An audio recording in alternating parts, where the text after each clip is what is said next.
ذکر کرتے ہیں اپنے اس سیگمنٹ کا جو کہ ہمیں بہت پسند ہے، قرآن اور سائنس. تو ہم پچھلے جو ہمارا سیگمنٹ تھا اس میں ہم بات کر رہے تھے حضرت عزیر علیہ السلام کے واقعے کی، سورہ کہف کے بارے میں.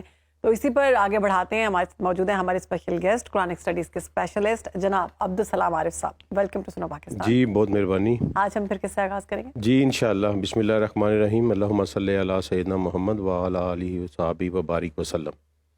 تو پچھلی دفعہ ہم نے چھوڑا تھا کہ ڈیفرنٹ ٹائم ڈائمینشنز جو ہیں نا جی وہ اللہ نے ایگزیبٹ کر کے دکھائی تھی. اب سورہ کہف میں جو اصحاب کہف والا واقعہ ہے، اس میں دوسری دو امپارٹنٹ چیزیں ہیں نا. ایک اللہ کہتا ہے کہ میں نے ان کے کانوں پہ ضرب لگائی. جی تو یہ ایک ایسی چیز ہے جس سے یہ ثابت ہو رہا ہے کہ کوئی ساؤنڈ پروڈیوس ہوئی ہے. دیکھیں کانوں پہ ضرب لگانا کا سمجھ نہیں لگتی کہ 7 لوگ تھے 9 تھے تو کیا ایک ایک کو باری باری ضرب لگائی تو اس طرح تو ایک سو جاتا تو دوسرا جاگتا تھا تو پتہ چل جاتا اس کو. یعنی کوئی ایسا عمل ہوا ہے جو سائملٹینیسلی سب کے اوپر ہوا ہے. بالکل. اور اس سے کوئی ساؤنڈ ایسی پروڈیوس کی ہے اللہ نے، کچھ ان ساؤنڈ ویو سے کوئی پورٹل کھل گیا ہے یا کوئی اور کسی اور ڈائمینشن ٹائم میں وہ چلے گئے ہیں ساؤنڈ افیکٹ سے.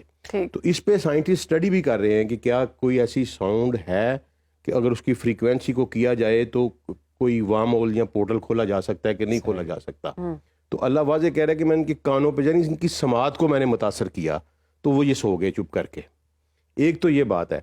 دوسری آیت نمبر 16 17 اور 18 یہ مجھے بڑی حیرانگی ہوتی ہے کہ اسلامک اسکالرشپ نے آج تک اس کے اوپر گفتگو کیوں نہیں کی. عربی زبان دیکھیں بڑی ہی بلیغ زبان ہے جی. اور لیکن عربی میں پریزنٹ انڈیفینٹ اور پریزنٹ کنٹینیوس جو ٹینس ہم دو کہتے ہیں انگلش میں، اس کے لیے ایک ہی ٹینس یوز ہوتا ہے. سیم یوز ہوتا ہے. سیم وہ جاتا ہے اس کے لیے بھی سیم یوز ہوگا اور وہ جا رہا ہے وہ بھی سیم یوز ہوگا. تو ان آیات میں اللہ تعالیٰ اپنے نبی صلی اللہ علیہ وسلم کو کہتے ہیں کہ آپ دیکھ رہے ہیں.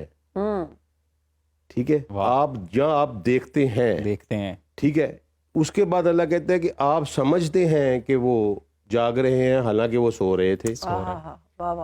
پھر تیسری پہ اللہ کہتا ہے کہ آپ اگر ان کے قریب جاتے تو خوف سے بھاگ جاتے. اچھا ٹھیک ہے. اب یہ چیز جو ہے یہ واضح طور پر کہہ رہی ہے کہ اللہ اپنے محبوب کو فلم دکھا رہا ہے ریورس کر کے. اچھا ریوائنڈ ٹائم کو ریوائنڈ کیا گیا ہے اور وہ سارا سین محمد مصطفیٰ صلی اللہ علیہ وسلم کے سامنے رکھ دیا گیا ہے، کیونکہ اللہ نے کہا کہ تم کیا بتاؤ گے، ہم تمہیں بتاتے ہیں کہ وہ کیا قصہ تھا. تو وہ بالکل سامنے ان کے ایک فلم چلا دی گئی یا سمجھ لیں ٹائم کو ریورس کر دیا گیا.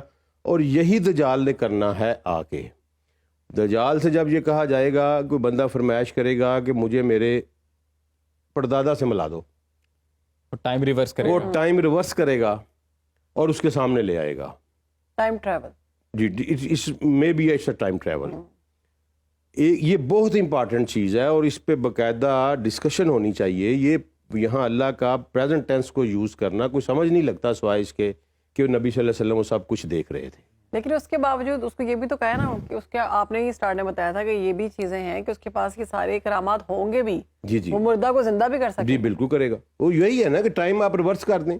آج سے 3-4 سال پہلے چلے جائیں تو وہ لوگ جو مرے ہوئے ہیں 3-4 سال وہ سارے زندہ ہو جائیں گے اور جو یہاں پہ زندہ ہیں وہ ایسے ہی رہیں گے. وہ ایسے ہی رہیں گے. بیسیکلی کسی ایک بندے کے لیے وہ الوژن کریٹ کرے گا. ٹھیک ہے نا. اس کے وہ ایک بندے کے لیے جس طرح دیکھیں نا صاحب نبی صلی اللہ علیہ وسلم کے لیے وہ ریورس کیا گیا، جو سامنے کفار مکہ بیٹھے تھے ان کے لیے نہیں کیا گیا. اب یہ بھی دیکھیں نا کہ وہ ٹائم ریورسل صرف نبی صلی اللہ علیہ وسلم کو نظر آ رہا تھا. بالکل. تو یہ اصحاب کہف میں یہ واقعہ میں یہ 3-4 چابیاں ہیں جس میں یہ ایک تو وہ ٹائم سے چھیڑ چھاڑ کرے گا. ٹھیک ہے جی. ڈفرینٹ ڈائمینشن آف ٹائم کو دکھائے گا اور ایک دن اس کا جو ایک سال کے برابر ہو جائے گا. یعنی وہ کہہ دے گا آج سے سورج ہی نہیں غروب ہونا پورا سال. اسی طرح کوئی ساؤنڈ ایسی پروڈیوس ہو سکتی ہے جس سے، کیونکہ نبی صلی اللہ علیہ وسلم نے جب دجال آ جائے تو تم بجائے اس کے کہ تم اس کی طرف بھاگو تم چھوڑ کے پہاڑوں کی طرف چلے جانا. تو ہو سکتا ہے وہاں اللہ تعالیٰ اپنے جو اس کے بندے ہوں گے ان کے لیے کوئی پورٹل کھولے، کوئی ایسی ساؤنڈ پیدا کر دے جس سے یہ تو نہیں ہو سکتا کہ دجال جو ہے وہ لاہور تو پہنچ گیا مری نہیں جا سکے گا. یہ تو ممکن نہیں ہے نا. تو اللہ کہیں کوئی نہ کوئی سبب ان کا پہاڑوں میں پیدا کرے گا ان کے بچنے کے لیے.